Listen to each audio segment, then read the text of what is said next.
What's up, everybody? Welcome to the premiere, the very first, the number one Ace Boon Comedy Monthly Weekly Show. Right on here, this is your boy Ace Boon.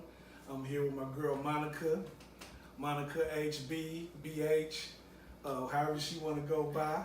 HB. Heck yeah. So this is the very first video cast / podcast, whatever you want to call it, talk show that we're doing it. We're going to call it the monthly weekly because we're going to try to do it every week. But depending on how things go, we might only be able to do it like once a month. Either way, tune in because we're working on some sponsors where we're going to be able to start giving away gifts and prizes. And we're going to be going live also once we get all our equipment ready. And I've been wanting to do this for over 2 years since before I started doing comedy. But I said, you know, now is the time because sometimes you keep putting things off because you want things to be perfect. You want to have the perfect equipment, the perfect studio, the perfect setup. But, you know, I was talking to my cousin, you know, we were just like, man, fuck that, man. Sometimes you just got to start from the ground with what you got and get it out there. Kind of like how I did my comedy show. You know, everything wasn't perfect, but I had the venue and I had the vision and the dream, so I just went with it. And so now we've been doing the Ace Boon Comedy Show now for over 2 years. And it's been going successful. So thank everybody for tuning in. And The studio's a step up from the Taco Meat Studios too. absolutely.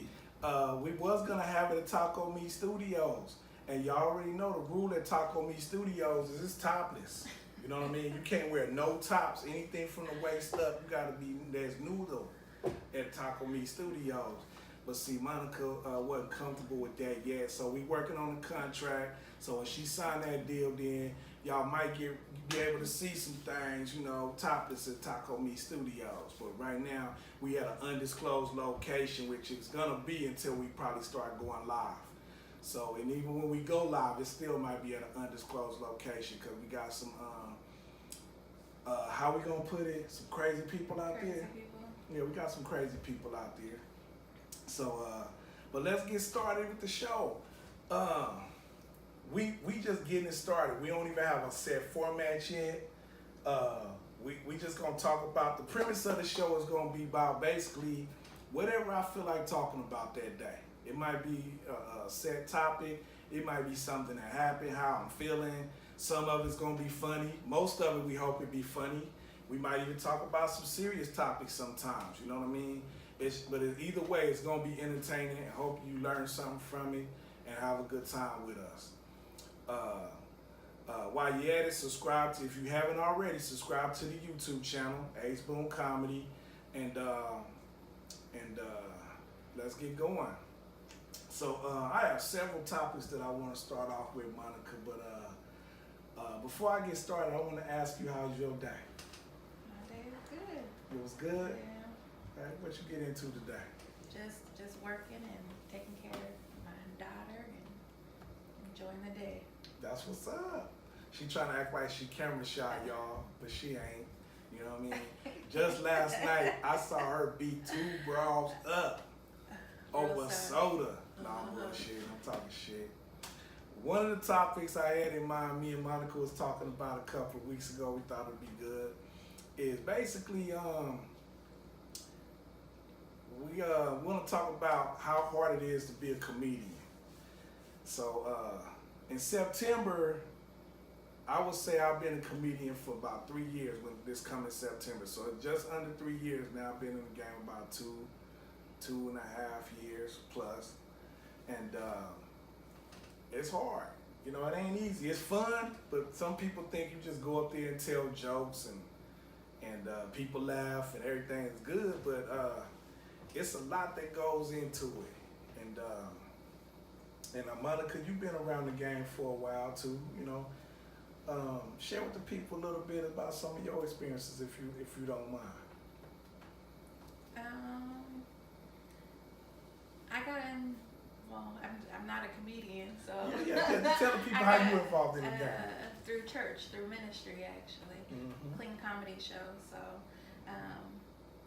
working with J Red and doing church shows, and working at a church and meeting J Red, and then it kind of just went on from there. That's what's up. So what do you do when you work with J Red? I don't know. I didn't sign that contract. That's the. Oh, some of it. I can't disclose all that information. That's cool. But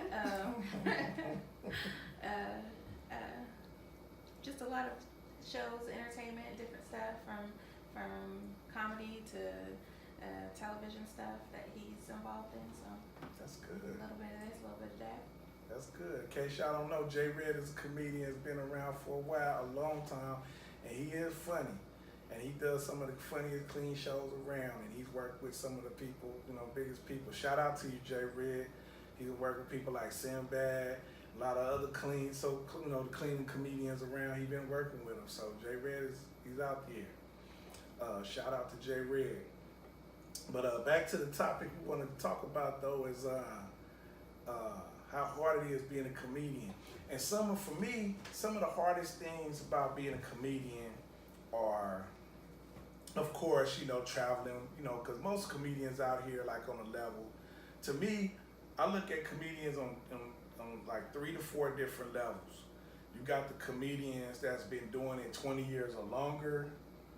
You got the comedians that done made it on the A-list, so to speak, that's famous, like the Kevin Harts, all of them, Then, like I say, from that, you got the 20-year people who've been 20 years in the game or longer, who's actually have done some TV work or some stuff, but they're not quite famous A-list level, but they've been in the game 20 years and they can rock a show just like anybody else. They just don't have the name out there quite like that yet.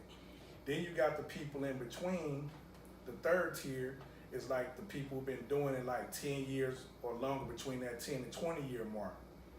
And then you got the people that's been doing it 10 years or less, like myself, and then you got the rookies. So I guess that's like 5 stages, right? Mm-hmm. And one of the things I learned since I've been in the game, I done ran into people that's been on every stage of the game.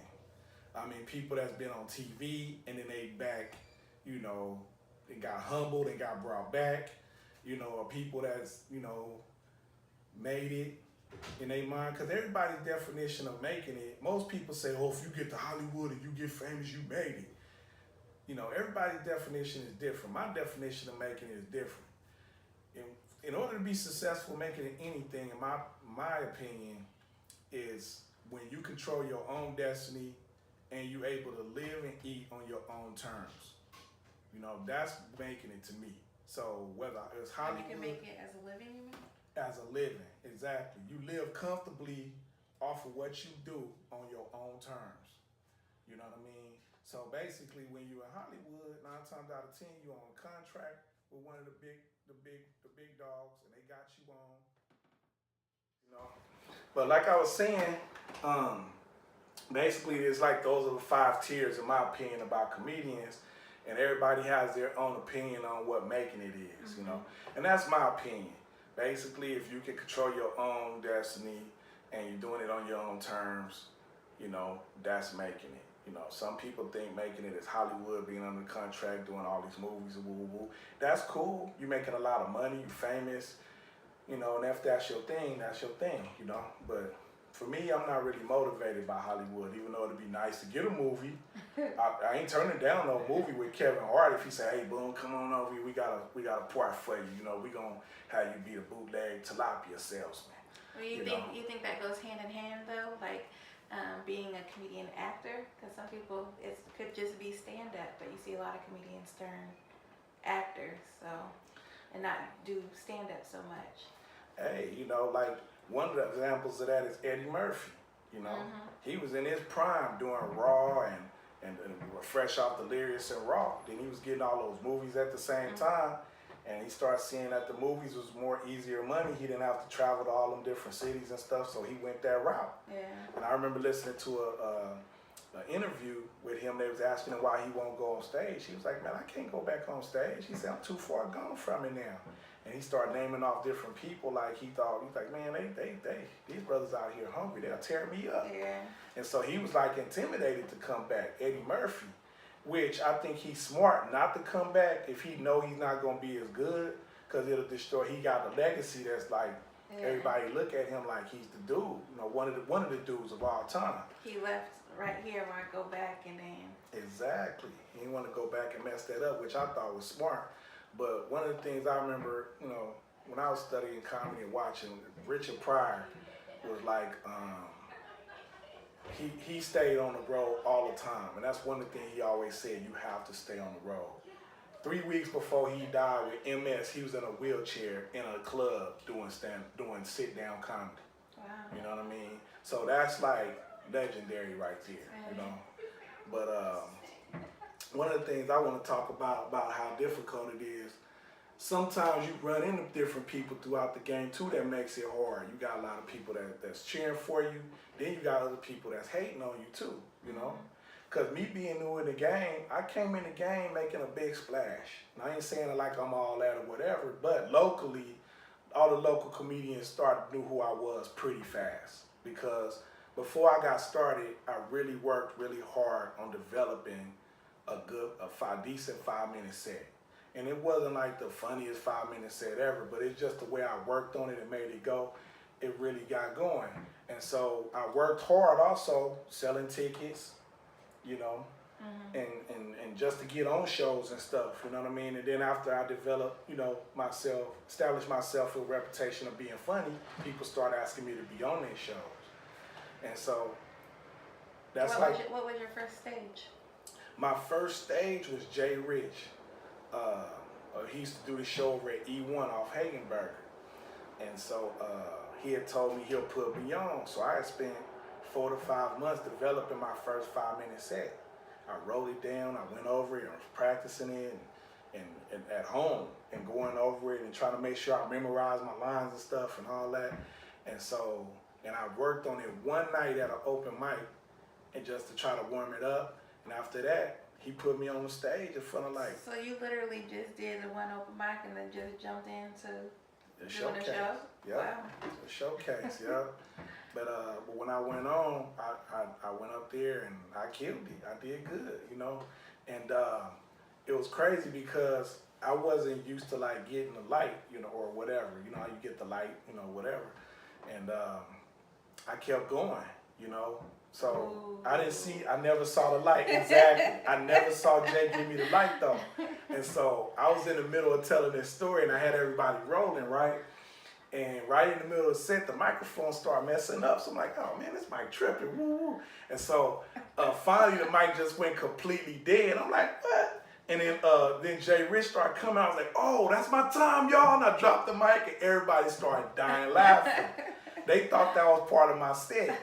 But it wasn't. I just ran the light, and I didn't know I ran the light. But it was funny, so everybody was like clapping and stuff. They thought that was good. So that was my very first showcase, you know. So, but you know, since then, you know, I've done a lot of growing and a lot of working, and I'm still growing, and will continue to grow. But it's just like, you know, you meet different personalities along the way, traveling around. I, you know, perform. You know, from Oakland, San Francisco, you know, Sacramento, Stockton, Hollywood, Dallas, Texas, Miami, Mexico, you know, different places you perform, you meet other comedians and everybody got different personalities. It's kind of like life, you know what I mean? And that's where the challenges started to come in. You started to meet different people and people like, I had people look at me like, oh, this dude, what he doing around here? He knew he ain't supposed to be here. You know what I mean? That kind of stuff, you know. And, you know, hey, then you got people that like meet you and they cheer you on just because they like your spirit or what you about, you know. And it's just interesting. I've found since I've been in the game all the different personalities, you know. And I'm sure you notice it too, working with Jay Red. You know, there's people with, you know, there's people happy all the time, or people come in with different agendas, different attitudes. Some people are, you know, motivated by the craft. Some people motivated by money and money only. You know, some people motivated by time. You know, habitual light runners. You know. So yeah, and I got to the point where I wasn't getting enough shows. People didn't want to put me on enough. So I said, I'm gonna start my own show. And that's what I did. You know, like after 6 months after that night, I started my own show that next April. Wow. And so here we go. It's been like,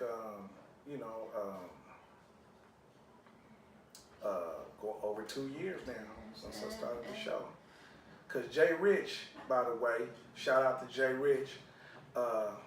Jay Rich, one of the funniest dudes, if y'all don't know out there, one of the funniest dudes around.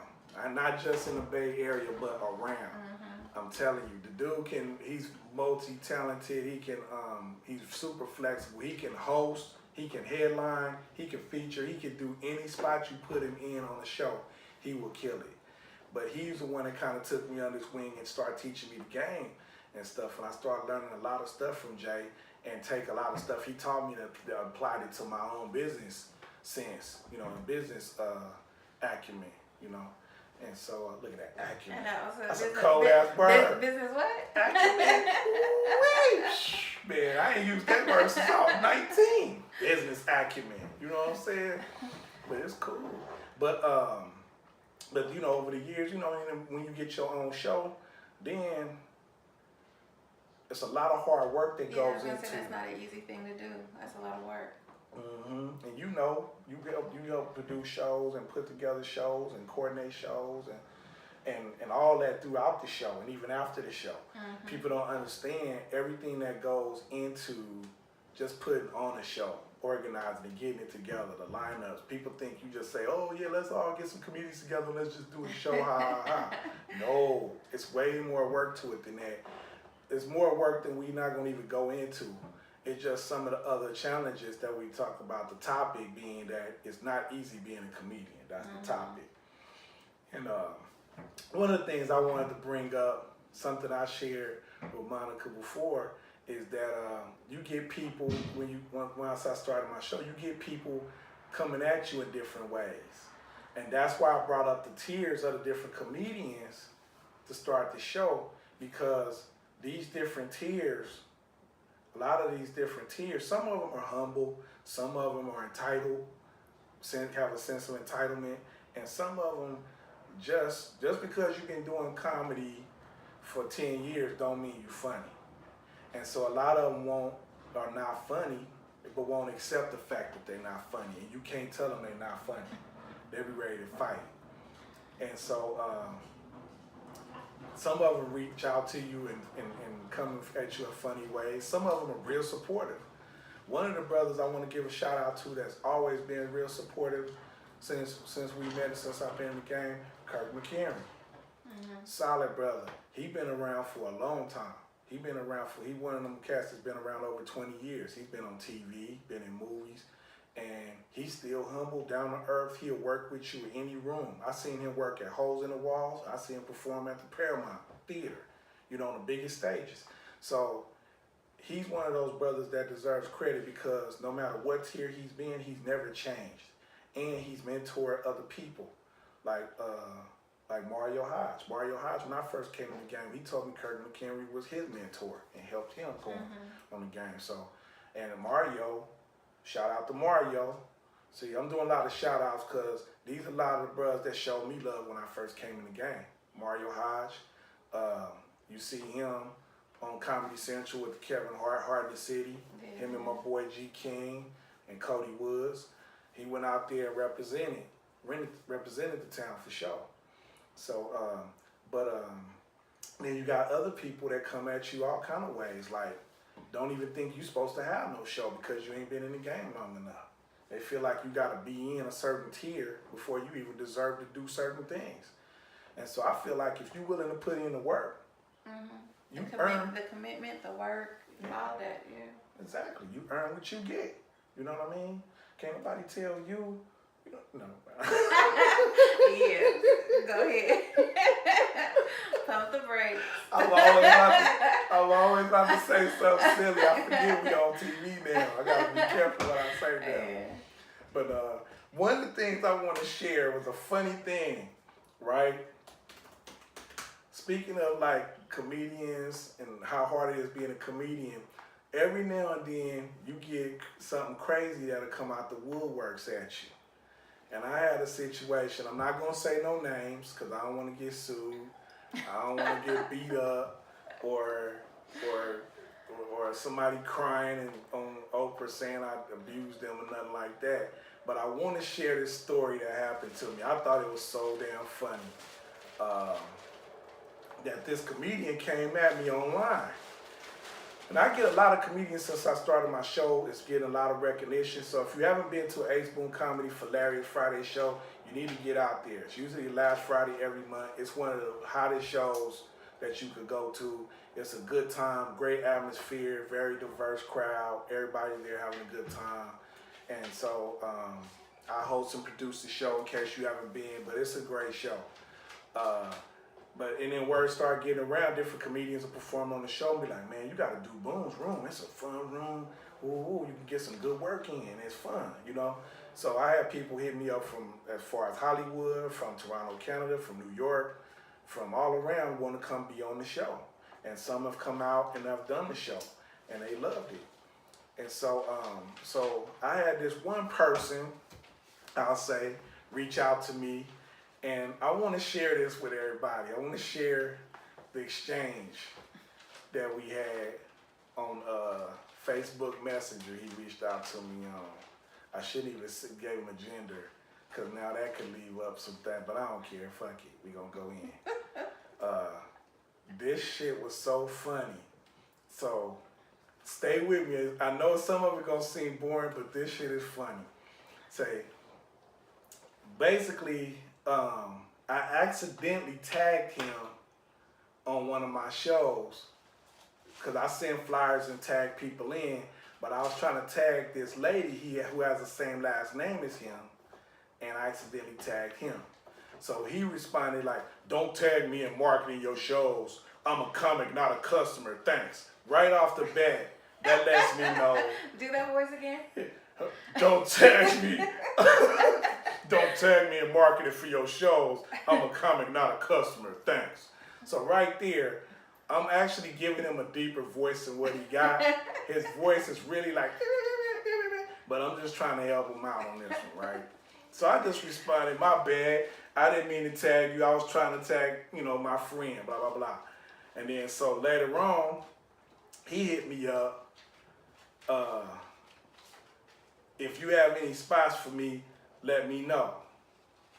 So I'm like, okay, guess he was talking about the show. So I just said for sure, right? And then he responded again like, what was a day later, anything in June? So I just told him I'm booked 6 months out because my show is usually booked 6 months out. I said, but I'll try to definitely squeeze you in or something if you want to get on and do a guest spot or something, whatever.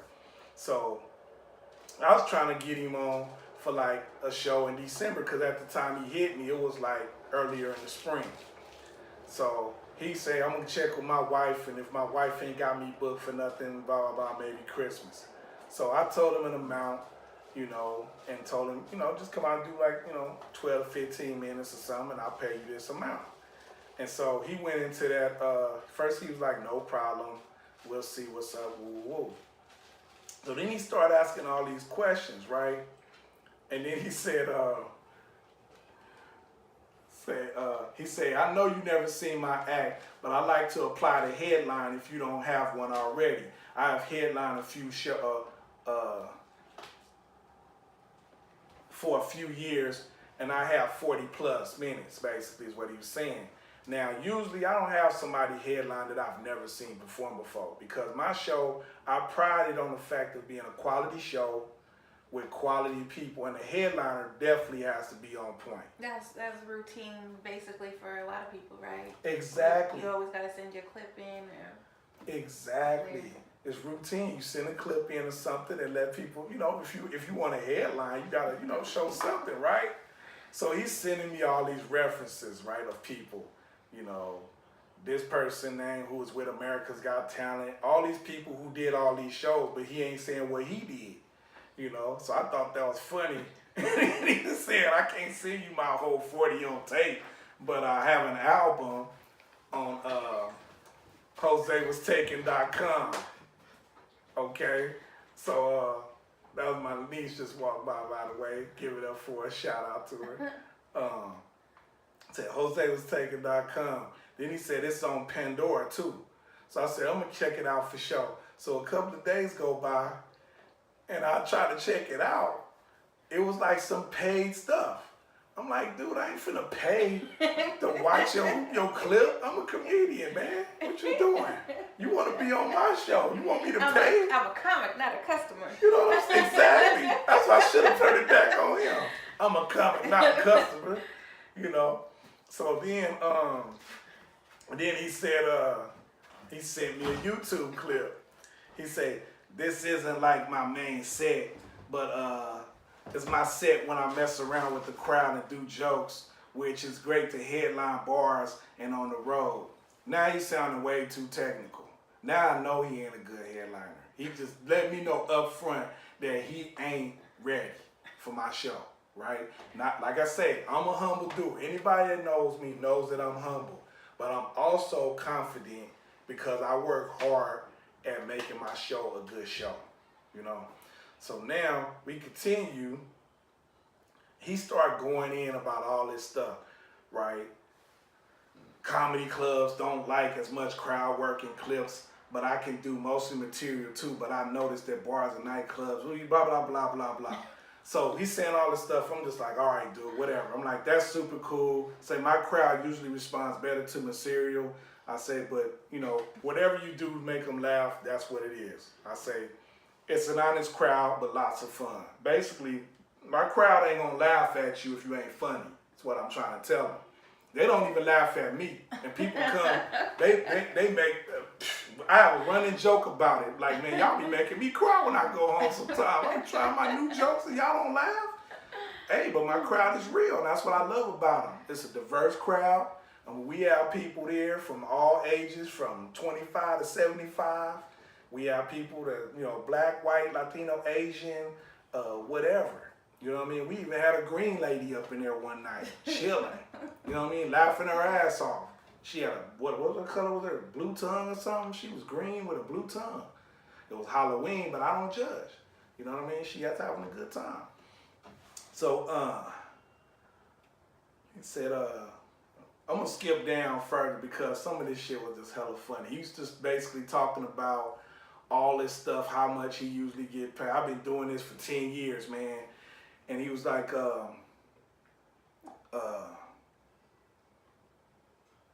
that's what he said. This is where it got funny. So a few days later, he said, I was gonna say I can't talk the 27th because I have plans. But why do you want me to do a guest spot for? Because I've never seen you perform before, bro. You trying to be on my show and headline. You know what I mean? Come by and get a guest spot. You know what I mean? So we can at least see how funny you are. Give me a good hot 8, and we can work on it. Right? And then he was like, I know you can't pay a lot, man. So why you got me jumping through hoops? I only do a guest spot if I was close. See, that light is blinding my eyes a little bit, so I'm having a hard time reading. Well, I don't know how to read. No, I'm just playing. So I only do a guest spot if it was close or if I'm in the area. I've been doing comedy 10 years, man, and I'm not going to audition to get a $25 to $50 spot. Now, first of all, he just threw $45, $50 out there. I ain't even offer him that, and I didn't offer him the headline. You know what I'm saying? So he continues. Say, why did I send you a clip? I never send clips for small paying gigs. He just trying to talk shit to me. But he asking me to be on my show, right? So he say, how about you come to one of my shows I'm headlining? He said, I'm doing 2 shows, woo, woo, woo, woo, and go buy tickets for my 8:30 show. So he trying to pump me into buying tickets to his show. Dude, I'm a comedian. I'm not finna come and pay to see your show, dude. What's wrong with you? I didn't pay to go see Eddie Griffin. I didn't pay to go see Tony Roberts. I didn't pay to go see Cheryl Underwood. All these people that made it and that's really famous in the game that I could really get something from, why am I going to come pay to see you? So now back to the thing. So I responded with, hey, I just let them talk. And I said, I didn't mean to offend you. Because I always respond. When people come at me crazy like that, I just say, hey, I didn't mean to offend you. You don't have to come to my show. Catch you later. whatever. But he just wouldn't let it go. So I said, I was just telling you, you're welcome to come through and fill out the room like some of the other people did. I had people come to my show, that's really legends. They come to do my show and come to check out the show. They ain't complain about nothing. And so I just try to be professional. I said, I would love to work with you. Thanks for the offer. I said, but I won't be able to make it. Catch you another time. Much respect. Try to let it go. He would not let it go. He comes again. Mind you, he's messaging me all times of the day. 5 in the morning, midnight, tripping, right? Say July 20th, but why are you trying to get me to audition and headline a small little bar when I've been doing this for 10 years? A small little bar. He ain't never been to my show, but he talking shit about my room. He ain't never even been there, right? And he's like, yeah, blind amount shows are coming up to 1,500. I'm like, okay, well, go ahead and get your 1,500 then. He said, I'm trying to be respectful. I'm not asking you to pay me a lot. Basically, like, dude, what are you talking about? I mean, he killing me. Am I wrong here so far? That's funny. No. Man, he said, and I finally, I was tired. I mean, this went on for like days. I was trying to ignore him, but he kept going, right? So finally I responded. I was like, dude, why you keep saying that? I'm not trying to get you to audition for nothing. So then he say, well, just let me know if you have any spots for me. And I said, you asked to be on my show, and I'm booked through the year, but I'm still trying to work with you to get on. That's all. That was my response.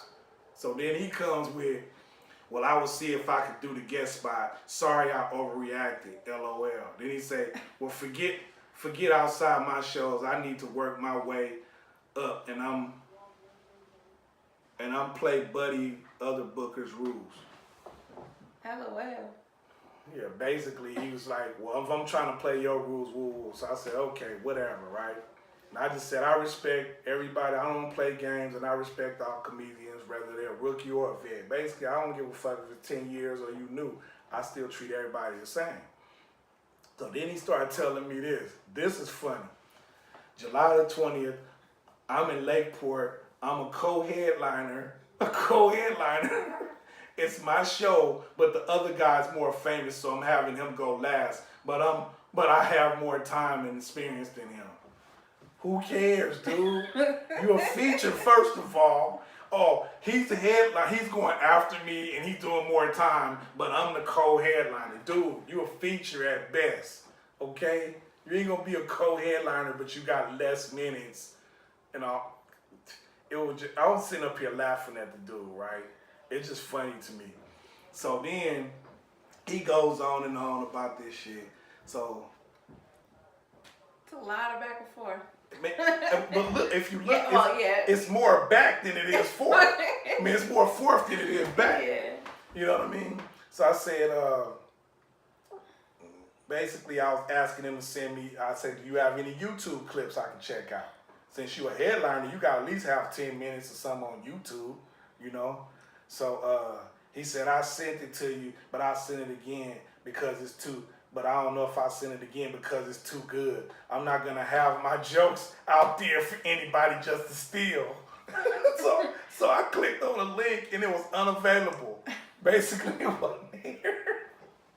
And then he said, like, when a gig doesn't pay a lot and I don't even bother saying a clip because I don't know who the broker is and I'm risking my joke stolen to try to get a $20 gig or something. And he said, I made it unavailable because I thought you watched it already. And he said, blah, blah, blah, blah, blah.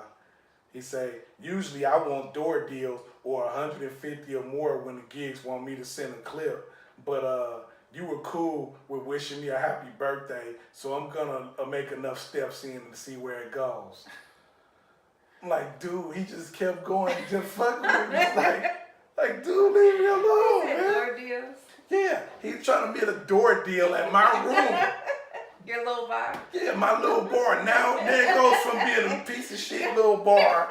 Now it's a great thing to do. Now it ain't shit. He's just going flip-flopping. So now, my mind is already made up. I'm not going to work with this dude. It's already made up. I'm not fucking with him. The only way I work with this dude is if we both just happen to be booked on the same show for somebody else and we perform together.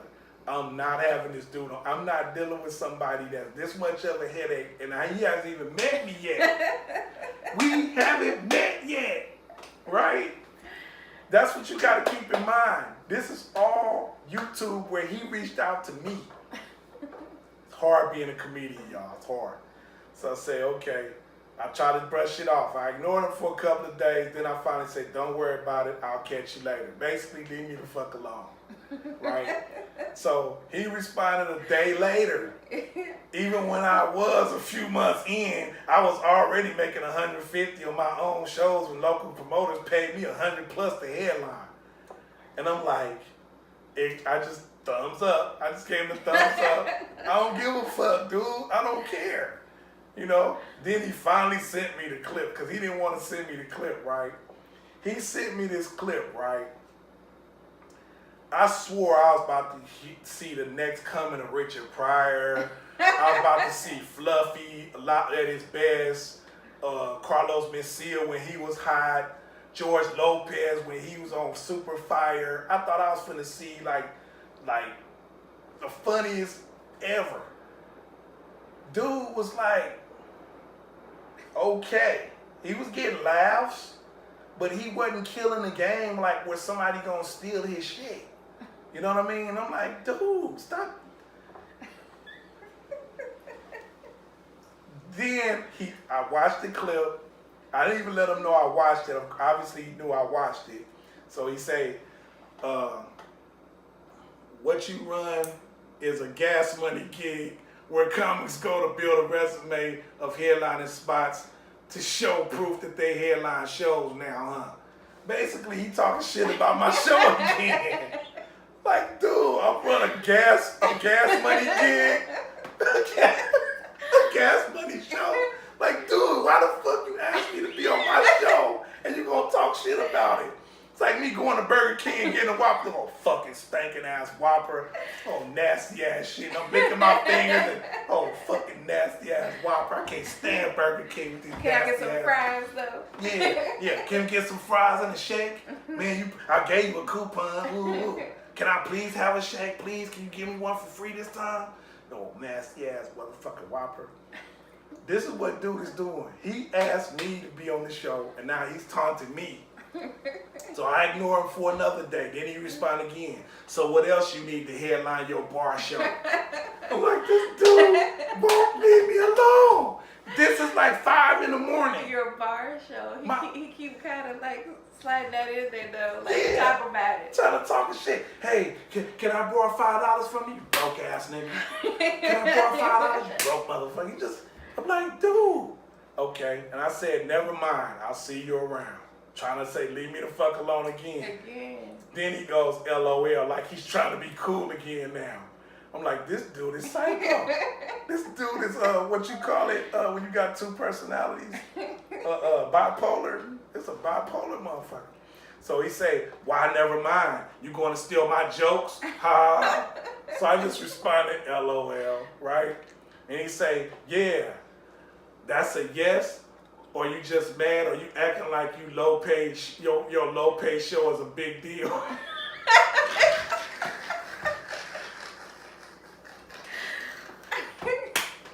I'm like, dude, why you hoorah-riding me, blood? You asked me to be on my shit, he still hoorah-riding me. Mind you, this is like 4 p.m. The other one acting like my show is a big deal. This is 5:30 in the morning. This dude is up at 5:30 in the morning trying to taunt me after hitting me up at 6, 7 p.m. the day before. And I'm not responding, right? So then he responds, he sends me something else later on in the evening, the next day. Okay, man, I know you're still in jokes. It's good to know now. It's good to know you're a joke thief, basically what he's saying. So I didn't respond. So I'm thinking if I just finally leave this dude alone, he'll just shut the fuck up. Nothing doing, because 2 days later, mind you, I haven't responded in 4 days. Now, here he comes again. He sends me a clip of Pat Oswalt talking about Joke Thief is no laughing matter from HBO. So I look at the clip. I'm thinking he's sending me a clip with him on HBO. Maybe he was on Vice or something. It's Pat Oswalt talking about people who steal jokes. Now he calling me a joke thief. Like I want to steal your raggedy ass lettuce off your fucking dirty ass Whopper, bruh. So now I just responded, very interesting. Thanks for sharing. Don't ever perform in Hollywood. They will steal your jokes for sure. That's what I responded to him. Obviously, he ain't been to Hollywood, and if he did, nobody stole his shit. Trust me. He responded though. So you steal jokes though. That's why I'm sending you these clips. So. And your little bar, you up there stealing jokes? My little punk ass bar show, and I'm stealing jokes. So I just responded, hilarious. Then he sent me another clip with Sway and Talent talking about comedians steal jokes on Sway in the morning. So he's sending me all these joke thief clips now. And There's a lot. Yeah, he just sending me hella joke thief clips. So finally I just didn't respond no more. And after 6 days, he finally faded off and I didn't hear from him no more. But this is shit that you have to deal with as a comedian coming from another so-called comedian 10 years in the game. He's in that third tier we was talking about. So now he feel like because he's been around the game for 10 years that he deserves some type of automatic respect to just walk in and headline shows and all that shit sight unseen. But that's not how the game goes. But I just thought I'd share that just to give y'all a glimpse of what we have to deal with. What's going on in your DM? Exactly. I mean, damn. I'm like, I'd much rather have a lady that used to send the titties than this dude with this shit. Man, and I got tired of seeing that shit. But I just thought it was hella funny, and I had to share it with y'all. And me and Monica, I shared it with Monica first. We were in tears laughing at this shit. Cause it's just funny. If you're in the game and you know how ridiculous all of this sounds, it's like you going into Burger King, like I said earlier, begging them to give you a Whopper, but then they offer to give you a Whopper, then you talk shit about the Whopper after you buy a Whopper and you eating the Whopper. Why you go to Burger King and talk shit about their Whopper if you want to eat one? It don't make sense. Did I go too far with that one? That was too far, huh? Right on.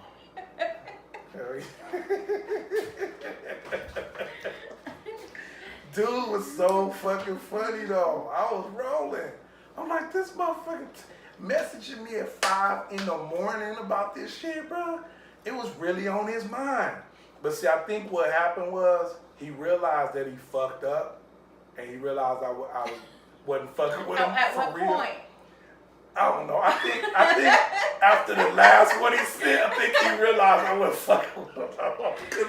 He definitely wasn't getting it way up here.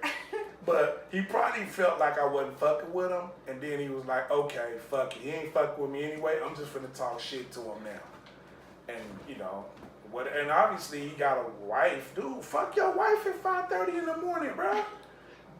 Man, you're supposed to be fucking your wife, bro, not reaching out and taking shots at my little raggedy bar show that you calling my raggedy bar show. What's wrong with you? You know what I mean? But it's all good, though. I just thought we share that on the first show so people can know my plight. It's not easy being a comedian. It's not. You gotta deal with motherfuckers like that talking shit about your show, but begging to be on it at the same time. You know what I mean? Like I said, I'm humble. My show is a great show because the people, the team that make it great, and the hard work that I put in that I'm proud of. So Monica's part of that team when she ain't busy working with you know, with who she work with. And I'm tippy-toeing. You know, when she ain't doing her gig. And we got Katrina. Shout out to Katrina. Shout out to my big bruh, DJ Cali Cal. You know what I mean? We make the team. We all put it together, so it's a team effort. And shout out to everybody that comes out to the shows and support. We appreciate y'all. And that's what really makes the show go. It's just my vision, the way I work and put it together, but everybody's part of it. Even with this, everybody out there watching is part of this. You know what I mean? And it's starting off just a little rinky dink get up right now, but we gonna grow this too, just like everything else. We gotta start somewhere. And that's why I made the decision to start it tonight. I wasn't gonna put it off no more. I put this show off for over 2 years. But I said tonight is the night, we gonna do it tonight, and this is it. Tonight's the night, like Betty White, right? Betty White. You know what I mean? So we did it. You have something you want to add to it, Monica? No, sir. No? You ready to wrap it up? Unless you have something else to talk about. Yeah, I do got something else to talk about. Nah, I think we're going to end it off right there. I just want to get the show started, get an episode in, and I wanted to share a little funny story. I hope y'all thought it was as funny as we did, because we thought that was hella funny. It's like, dude, you begging to be on the show, but you come talking shit about it at the same time. And ladies out there, I know y'all experienced this. You walking past, you already know where I'm going with this, right? You walking past, and the dude looking at you like, ooh, she hella fine. What's up, girl? Ooh. That's exactly what he did to you. You know what I'm saying? Be like, I'm not interested. No, thank you. And then, but I ain't even giving him the not interested. And he be like, oh, fuck you then, bitch. Fuck you, stinking ass bitch. You stupid ass bitch. It's like, bruh, now she really want to fuck with you. Okay? You gotta be patient, bruh. You know how much ass I done got on the comeback? You know what I'm saying? Boomerang them bras when they do that to you, bruh. Don't be getting mad. You're like, okay, cool. Let them walk away. They come back, they'll respect the fact that you respected them. Especially at this stage of the game. We ain't in high school no more. You know, at least some of us ain't. I just got my GED, but you know, that's different. But for real though, respect. When the ladies turn you down, respect. You know what I mean? It's good. You know what I mean? You can see the bullet holes on me. You can see them. I done got shot down hella times, but that, you know, that shit heals up. It's good. You know what I mean? But that's how I do it was. It was like, you gonna pop, but then you gonna start shooting and dropping at the same time. It's like it don't work like that, man. But you know, when was the last time you got popped at and shot a dude down? Nah, it's been a long time. Been a long time. You shot a dude down today at the gas station. It's been a long time. Been a long time. They don't pop at you no more? Go on and lie. I knew you was gonna lie and say they don't. You know they do. They be popping at you all the time. Zero attention. Yeah, okay. She being modest, y'all. But it's all good. But we gonna get ready to wrap this up. The typical show we gonna have in the future, we still working out the kinks and everything, but the show's gonna be probably about an hour to an hour and a half long, you know, so you can listen to it whenever. And we working on getting some sponsors, like I said, where we gonna be able to give away some money, some gifts, some prizes and stuff, and be able to go on live so people can call in and win tickets to the show, win gift certificates to the different venues that we're gonna be performing at. We're going to be having live broadcasts of our show at different venues. So all these things are in the making and in the works. So keep fucking with us. You are watching the very first Ace Boon Comedy monthly weekly show. Okay? We calling it the monthly weekly. You know what I mean? Does that sound good? Sound like a good ring up. Monthly weekly. That's what we're going to stick with, the monthly weekly. So thank y'all for tuning in. Follow us. What you gonna be doing coming up this weekend? Or you got anything coming up you want to plug out there for the people? Maybe next weekly. Next weekly? I don't know. When's gonna be the next monthly weekly? I got something in the making though coming up in August. So. Okay. Yeah, you can plug it. You know, when you're ready. You're gonna work out the kinks on it first. Yes. Okay, that's what's up. Right on. Gonna get the naps out the back of it. Okay, cool. Put that moisturizer on there, that texturizer.